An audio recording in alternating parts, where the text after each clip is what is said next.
Edi Rama riktheu plotësisht survejimin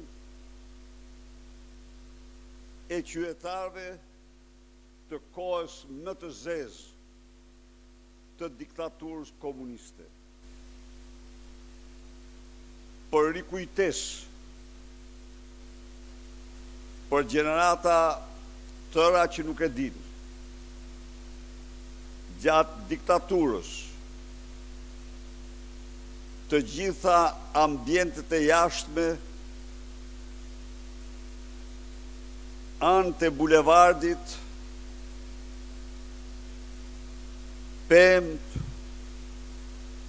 urat, e tjerë, kanë qenë të mbushura me ato që në atë kohë ne i quonim çimka,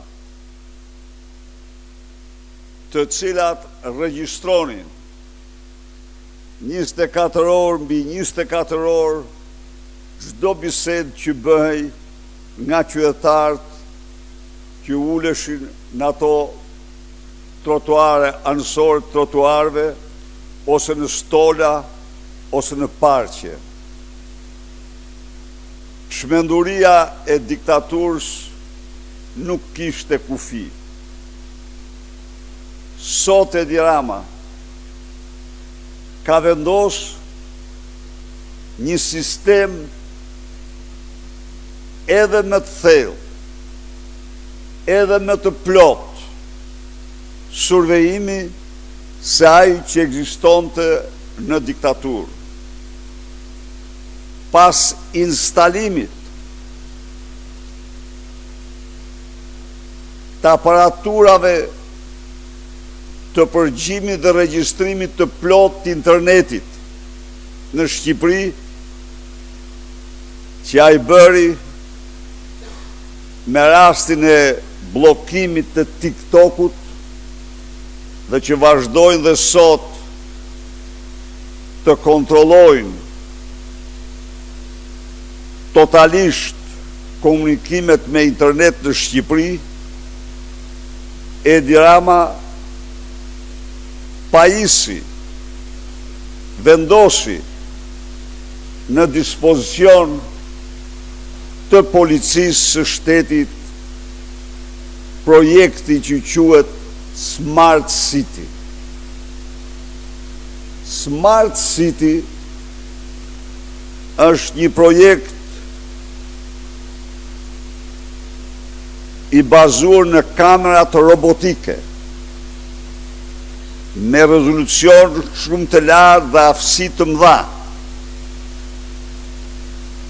që në Europë administrohet totalisht nga bashkit dhe që është kryekëput në funksion të shërbimeve ndaj qytetarëve.